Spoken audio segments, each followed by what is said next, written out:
오늘의 말씀은 사무엘상 14장 24절에서 35절까지의 말씀입니다. 이날에 이스라엘 백성들이 피곤하였으니 이는 사울이 백성에게 맹세시켜 경계하여 이르기를 저녁 곧 내가 내 원수에게 보복하는 때까지 아무 음식물이든지 먹는 사람은 저주를 받을지어다 하였습니다. 그러므로 모든 백성이 음식물을 맛보지 못하고 그들이 다 수풀에 들어간즉 땅에 꿀이 있더라.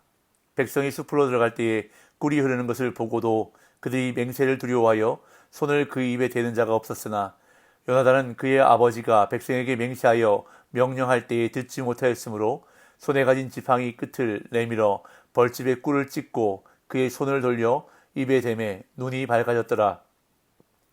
그때에 백성 중 한 사람이 말하여 이르되 당신의 부친이 백성에게 맹세하여 엄히 말씀하시기를 오늘 음식물을 먹는 사람은 저주를 받을지어다 하셨나이다. 그러므로 백성이 피곤하였나이다 하니 요나단이 이르되 내 아버지께서 이 땅을 곤란하게 하셨도다.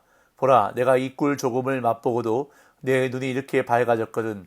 하물며 백성이 오늘 그 대적에게서 탈취하여 얻은 것을 임의로 먹었더라면 블레셋 사람을 살육함이 더욱 많지 아니하였겠느냐. 그날의 백성이 믹마스에서부터 아얄론에 이르기까지 블레셋 사람들을 쳤으므로 그들이 심히 피곤한지라. 백성이 이에 탈취한 물건에 달려가서 양과 소와 송아지들을 끌어다가 그것을 땅에서 잡아 핏째 먹었더니 무리가 사울에게 전하여 이르되 보소서 백성이 고기를 핏째 먹어 여호와께 범죄하였나이다. 사울이 이르되 너희가 믿음 없이 행하였도다. 이제 큰 돌을 내게로 끌려오라 하고 또 사울이 이르되 너희는 백성 중에 흩어져 다니며 그들에게 이르기를 사람은 각기 소와 양을 이리로 끌어다가 여기서 잡아먹되 핏째로 먹어 여호와께 범죄하지 말라 하라 하매 그 밤에 모든 백성이 각각 자기의 소를 끌어다가 거기서 잡으니라. 사울이 여호와를 위하여 제단을 쌓았으니 이는 그가 여호와를 위하여 처음 쌓은 제단이었더라. 아멘. 어제 본문에서 하나님이 행하신 반전의 역사를 보았습니다.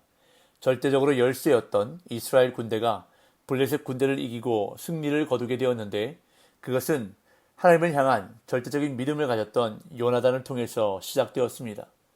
요나단은 자기의 무기를 든 소년과 함께 블레셋 수비대를 기습 공격하여 2명이 20명가량을 죽이는 전과를 올렸습니다.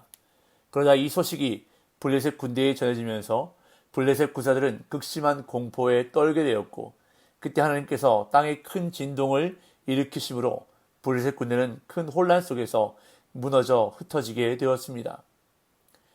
이러한 광경을 이스라엘 진영의 파수꾼이 보고 사울에게 알렸고 사울은 군대를 점호하게 하여 요나단과 그의 무기를 든 자가 없어졌다는 것을 알게 되었습니다.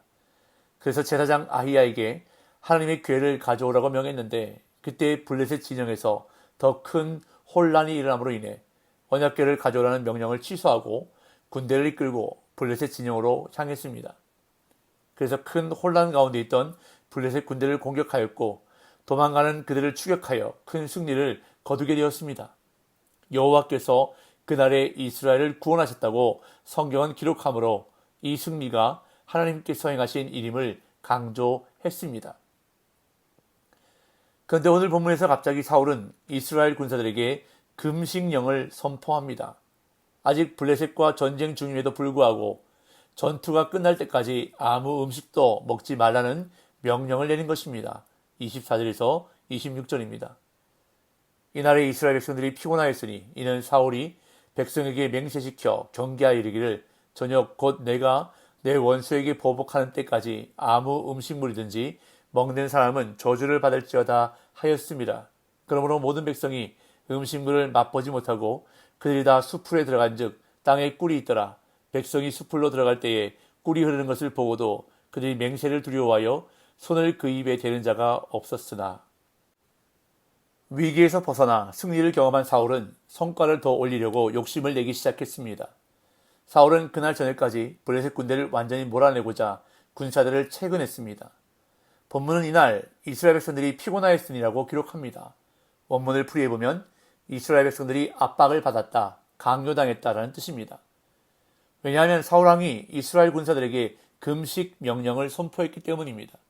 전투가 끝날 때까지 아무도 음식을 먹지 못하는 명령을 내렸습니다. 사울이 왜 금식 명령을 내렸는지 정확한 이유는 알 수 없습니다만 음식물을 먹는 자는 저주를 받을 것이라는 그의 말에 비추어 볼 때 아마도 사울은 자신이 거룩한 전쟁을 수행하고 있다고 정당화하려 했던 것 같습니다. 그래서 금식하며 전쟁을 치르면 하나님이 그 정성을 보시고 감동하여 더 도와주실 것이라 생각했던 것 같습니다. 그러나 전투하는 군사들에게 에너지를 공급하는 음식물은 필수 요소입니다.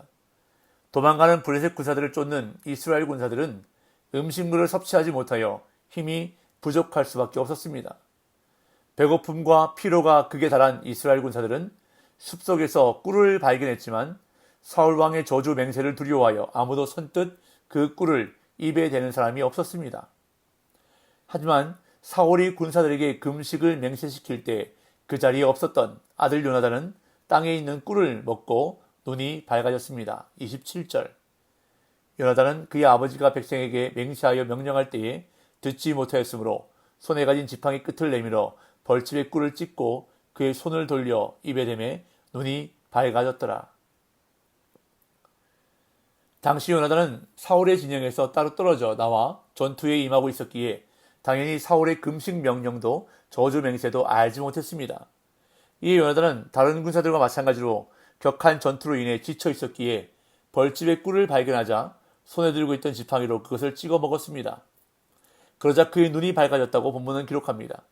피곤하여 지친 요나단이 꿀을 먹고 기운을 차리고 원기를 회복했음을 알 수 있습니다. 그러나 요나단은 뜻하지 않게 또다시 아버지 사울 왕의 명령을 거스르는 결과를 초래하게 되었습니다.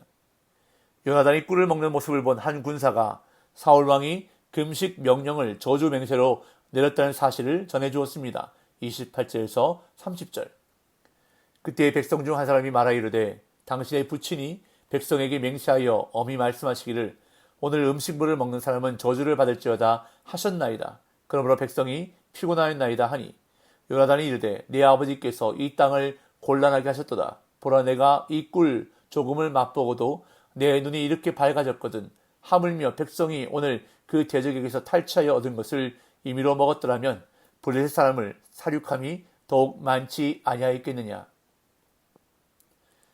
요나단이 꿀을 먹는 모습을 본 한 군사가 사울 왕이 금식 명령을 선포했다고 말해주었습니다. 그러자 이 말을 들은 요나단은 내 아버지께서 이 땅을 곤란하게 하셨도다 라고 말합니다. 여기서 곤란하게 하다로 번역된 아카르라는 히브리 단어는 물을 휘젓다, 교란하다, 혼란스럽게 만들다, 괴롭히다 라는 뜻이 있습니다. 사실상 요나단의 이 말은 왕자로서 왕의 결정에 반기를 드는 발언이라 할 수 있습니다. 이스라엘 군대가 블레셋 군대의 진영을 차지했고 적이 도망쳤습니다. 그렇다면 왕은 전쟁을 멈추고 군사들의 사기를 올려주어야 하는 것이 상식입니다.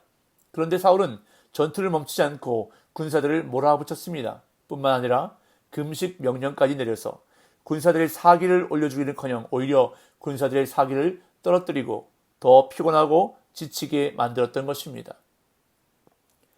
요나단은 자신이 꿀을 조금만 맛보고도 이렇게 눈이 밝아졌는데, 즉 기운을 차리고 원기를 회복했는데 만약 군사들에게 탈취한 전리품 가운데 음식을 먹게 했더라면 훨씬 더 좋은 전과를 세웠을 것이라고 말하며 안타까워했습니다. 어쩌면 요나단은 처음부터 아버지 사울 왕의 지도력에 동의하지 않았다고 볼 수도 있습니다. 급기야 이스라엘 군사들은 전투가 끝나자마자 배고픔을 해결하기 위해 탈취한 짐승을 잡아 피가 있는 상태에서 먹는 심각한 죄를 저지르고 말았습니다. 31절, 32절. 그날의 백성이 믹마스에서부터 아얄론에 이르기까지 블레셋 사람들을 쳤으므로 그들이 심히 피곤한지라 백성이 이에 탈취한 물건에 달려가서 양과 소와 송아지들을 끌어다가 그것을 땅에서 잡아 피채 먹었더니, 사울이 이끄는 이스라엘 군대는 블레셋 군대가 진치고 있던 믹마스를 지나 블레셋 해안 평야지대와 완충 역할을 했던 쉐펠라 지역의 아얄론 골짜기까지 진군했습니다. 서쪽으로 대략 32km를 더 진군한 셈입니다. 아무것도 먹지 못하고 그 먼 길을 진군한 군사들이 매우 지치고 피곤한 것은 당연한 일이었습니다. 이에 아얄론 골짜기에서 진군을 멈추자 군사들은 전리품으로 탈취한 짐승들에게 가서 양과 소와 송아지들을 끌어다가 닥치는 대로 잡아먹었는데 핏째 먹었다고 본문은 강조합니다. 땅바닥에서 짐승을 도살하여 피로 뒤범벅된 짐승을 그대로 먹었다는 말입니다. 이것은 율법에서 엄격히 금지하는 심각한 죄였습니다. 그래서 이 장면을 본 일부 군사들이 사울에게 이 사실을 알리면서 백성이 고기를 핏째 먹어 여호와께 범죄하였다고 말합니다. 33절에서 35절. 무리가 사울에게 전하여 이르되 보소서 백성이 고기를 핏째 먹어 여호와께 범죄하였나이다. 사울이 이르되 너희가 믿음 없이 행하였도다. 이제 큰 돌을 내게로 굴려오라 하고 또 사울이 이르되 너희는 백성 중에 흩어져 다니며 그들에게 이르기를 사람은 각기 소와 양을 이리로 끌어다가 여기서 잡아먹되 핏째로 먹어 여호와께 범죄하지 말라 하라 하매 그 밤에 모든 백성이 각각 자기의 소를 끌어다가 거기서 잡으니라. 사울이 여호와를 위하여 제단을 쌓았으니 이는 그가 여호와를 위하여 처음 쌓은 제단이었더라.